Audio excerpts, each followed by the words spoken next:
खुलुमबाय स्टुडियाव दं आंकिलिकां ब्रह्म सा क'क्राझार दखरा दुलाराय बर' फरायसा आफादनि खुंगा 48थि बोसोरसालिया जुथुमा आरो लोगोसे कारिगाव दालाइसा एबसुनि खुंगा 83थि बोसोरसालिया जुथुमाया दिनै जोबनानै थाङो। क'क्राझार जिल्लानि सिङाव थानाय कारिगाव जोहोलाव दैमालु गेलेग्रा फोथाराव थानाय डिसेम्बर अक्ट'नि 8 आरो 9 डिसेम्बरनि साननैनि हाबाफारिनि गेजेरजों सा क'क्राझार दखरा दुलाराय बर' फरायसा आफादनि खुंगा 48थि बोसोरसालिया जुथुमा आरो लोगोसे कारिगाव दालाइसा एबसुनि खुंगा 38थि बोसोरसालिया जुथुमाया खुंफुंजायो। मख'जाथावदि दिनै जोबथा सानाव हाबाफारि बायदियै फुंबिलिनि समाव आफादनि फिरफिलाखौ बिरहोयो सा क'क्राझार दखरा दुलाराय बर' फरायसा आफादनि आफादगिरि बिपुल वारि आरो बड'फा उपेन्द्रनाथ ब्रह्मनि मुसुखायाव बिबार बावो आरो मुंख्लंफोरनो बिबार बावजेनो। आफादनि आफादगिरि बिपुल वारि आरो बड'फा उपेन्द्रनाथ ब्रह्मनि मुसुखायाव बिबार बावो आरो मुंख्लंफोरनो बिबार बावो। हाबाफारि बायदि सानजौफु समाव गेवलां मेल आरो लोगोसे 8थि बिसान खुगा लाइसि फुलुंखौ हाबाफारियाव एमएलए लरेन्स इस्लारिया बाहागो लाना बेखेवना होयो।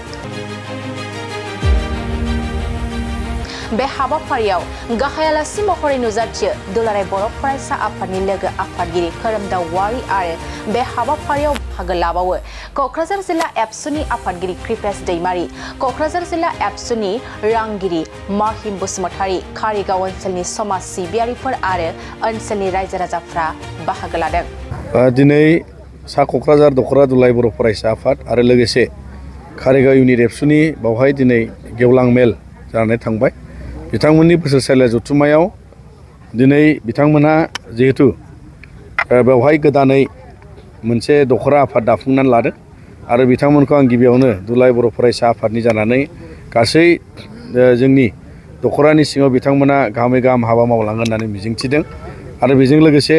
बे कारिगाव बायदि दिनै ओनसोलावहाय जोङो बावहाय माखासे गोबां जोंनि समाजारि बिथिंजों आरो बायदि जौगाथाय बिथिं नोजोर बोनानै दुलाराय बर' फरायसा आफादा जोङो बायदिसिना थासारियाव आथिखालावबो जों मोगा मोगि जायो। जेरै जोङो आदब आरो गुन गोनां सोलोंथाइनि बेलायाव जोङो जिहेतु गुन गोनां सोलोंथाइनि बाहागोआव जोंहा कारिगावआव दिनै सरकारि फोरोंसालि बादियै हाइ स्कुलनि बावहाय गोनांथि दङ। दा बेखायनो कारिगावनि भेन्सार हाइ स्कुला मोनसे दा समाव जोङो गोबां फरायसाफोर थानाय बे मोनसे फरायसालि जेराव दाबो भेन्सार जानाय दं। बेखायनो जोंनि आथिखालनि बिटिआर सरकार आरो आसाम सरकारावबो जोङो बेखौ नारसिनो जाहाथे जोंनि गासै भेन्सार स्कुलनि जेंना आरो बेबायदि सोलोंथाइ जौगानांगौनि थाखाय जेखि हाबाफारि जाया मानो स्कुलनि इनफ्रास्ट्राक्चारनिफ्राय लानानै बायदि थासारिखौ फेहेरनांगौनि फाहामनांगौनि थाखाय दिनै जोङो कारिगाव ओनसोला मोनसे बिदिन्थि आरो बेनिफ्राय जोङो बिथांमोनखौ खावलायहरो आरो बेजों लोगोसे जोङो जोंनि बे ओनसोलाव गोग्गो समाज दानायाव बायदिसिना जोंनि बिमा बिफा दिथागिरि जों बयखौबो खावलायगोन जाहाथे जोंनि फेग्रा मुवा बावहाय जौ एबा सिगारेट बिरि थांखु आरो लोगोसे ड्राग्स आथिखाल समावहाय जोंनि लाइमोनफोरखौ नाख्रेबनो नाजायो। दा बेनिफ्राय उदां खालामनानै दोननांगौनि थाखाय जों बयबो सांग्रां जानांगोन आरो जोंनि दखरा एबसुआबो गोबां खेब जोङो बिनि सायाव बावहाय जुजिनाय माखासे थासारि ओंखारो आरो बेजों लोगोसे जोंहा ओनसोल नायैनो बिथिं जिहेतु गोबां जायगाया दाबो फरेस्ट एरियायाव दङ आरो बेखाय जोंनि बे फरेस्ट राइट्सनि आन्दाराव हा हुनि मोन्थायखौ लानानै दाबो गोबाङानो हा मोनजोबाखै आरो बिनि सायाव जोंनि गासै बेवहाय सरकारखौ नारसिननाय थासारियाव जोङो मिजिंथियो जाहाथे दानि बिटिआर सरकारा बेफोर हाबाफारिखौ फारि फारि थाबैनो मावनानै फोजोबनानै होगोन आरो जोङो जोंनि बे कारिगाव हालामा जिहेतु नेसनेल हाइवेजों बा जोंनि क'क्राझार नोगोराव हाबनाय जे जोहोलाव दैमालु लामा आरो बेजों लोगोसे बावहाय बायदिसिना बेफार थासारि बेफार फालांगि सोरजियो जेरैहाय बोथोर नायै बोथोर गोबां माने बेहाय फालांगिरिफ्रा फालांगि खालामो आरो बिनि थाखाय बे हाथाय बाजारखौ जौगानाय रांखान्थि अबस्थाखौ थिग खालामनांगौनि थाखाय जोंनि बे ओनसोलनि सुबुंफोर आरो लोगोसे सरकाराबो बेयाव नोजोर बोनांगौ जाहाथे बेवहाय माखासे ओनसोलखौ माखासे जायगाखौ बेबादि माखासे सुबिदा खालामनानै होनांगौ। जोङो बेखौ टुरिजमनि नोजोरजों नायनानै जाहाथे जोंनि बे कारिगाव हाबनाय लामायाव जेरैबायदि गेट गिदिर बानायबाय बेबायदिनो साखाथियावबो सेर सेराव जाहाथे माखासे गला दखान लुनानै होयो आरो बिनि थाखाय जों दखरा दुलाराय बर' फरायसा आफादा लोगो नांनानै जाहाथे बेफोरबायदि माखासे समाजनि मोजांनि थाखाय बेब'स्थाफोरखौ खालामनायाव जों राहा लागोन होननानै मिजिंथिदों आरो बेवहायनो दुलाराय बर' फरायसा आफादनिफ्राय जों बयबो दिनैहाय जोंनि बे कारिगाव ओनसोला माखासे जोंनि गोजौ थाखोनि सोलोंथाइ लानांगौनि थाखाय दिनै बिथिं आरो बिसमुरि हालामनिफ्राय लानानै बे ओनसोलावबो जोङो मोनसे कलेजनि फसंथान जोङो गोनां दं होननानै सानो आरो बेनिखायनो जोङो दिनैनि दानि बिटिआर सरकारखौ आरो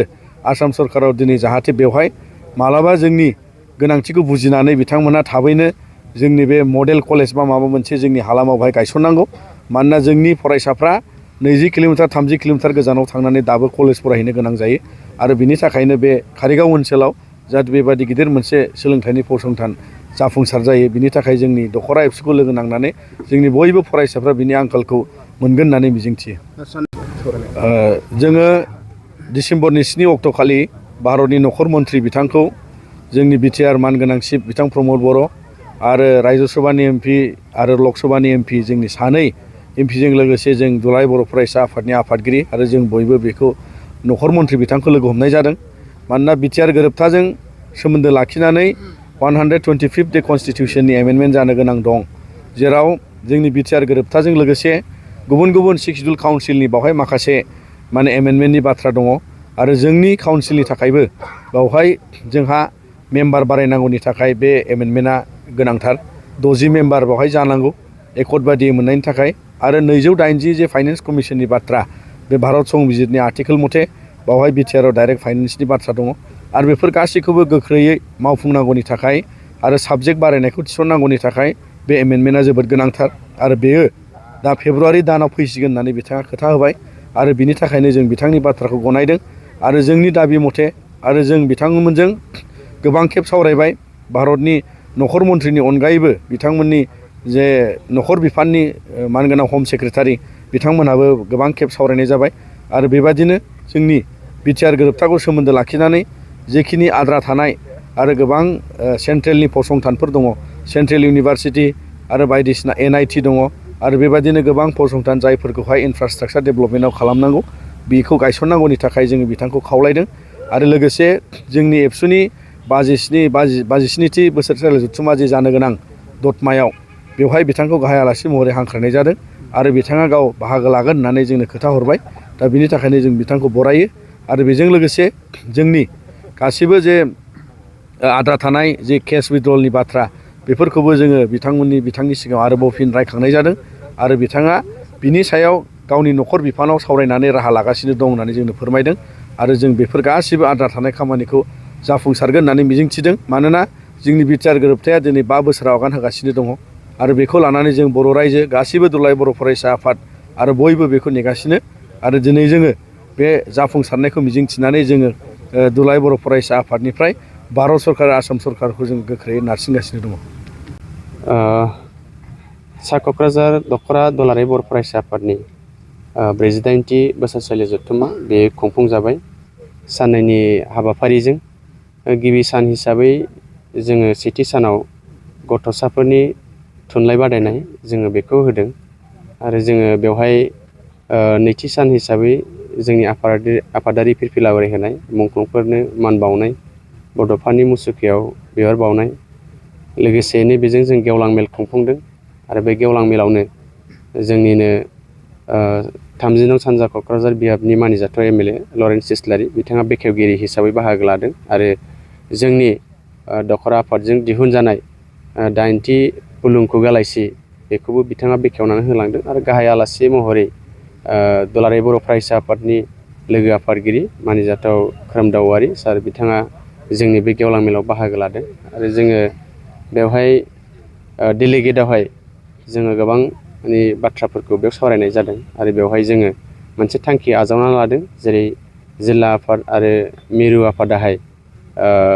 जेरै फरायसाफोरनि टेलेन्ट सार्च खुङो बेबायदियैनो जों दखरा आफादाबो देग्लायनिफ्राय LP स्कुलावहाय टेलेन्ट सार्च खुंनाय बे थांखिखौ दखरा आफादा आजावनानै लादों आरो बेवहाय जोंनि ओनसोल हिसाबै आथिखालाव लाइमोनफोरनि जे गोबां ड्राग्स एडिक्टेड जानाय मबाइल एडिक्टेड जानाय बेखौ जों बांबोबाय थानायखौ नुदों बेनि सायाव जोङो हाबा मावनो थाखाय दखरा आफादा स्पेसियेलि जों थांखि आजावदों जों लाइमोनफोरखौ लोगो हमनानै बैफोरनि सायाव जोङो सांग्रांथि होनाय बेखौबो जोङो दिनै सावरायनाय जादों आरो बेवहाय जोङो बांसिनै जोङो फैबाय थानाय जोंहा गल्डेन जुबलि जोङो जानो थांगासिनो दखरा आफादा बेखौ जों बोरै खुंफुंनो हायो बेनि सायावबो जोङो बेवहाय गुवारै सावरायनाय जादों बेखिनि गोदानै जिहेथु नोंथां दैदेनगिरि हिसाबै सायख'नाय जादों? बेवहाय डेलिगेटआवहाय जोङो गोजाम मोनसे बिबानगिरिखौनो जेरै आफादगिरि हिसाबै आं आरो गाहाय नेहाथारि हिसाबै आगुनिनो बिथां निरजय ब्रह्म बिथांखौनो डेलिगेटआवहाय जे हाउसआ दिनै गायसननाय हिसाबै जोङो बेखौ गनायनानै लानाय जादों। आफादगिरि आरो गाहाय नेहाथारि सिगांनि दैदेनगिरि हिसाबै आरो आथिखालावबो बे बिबानफोरखौ जोङो रुजुनफिननाय जादों।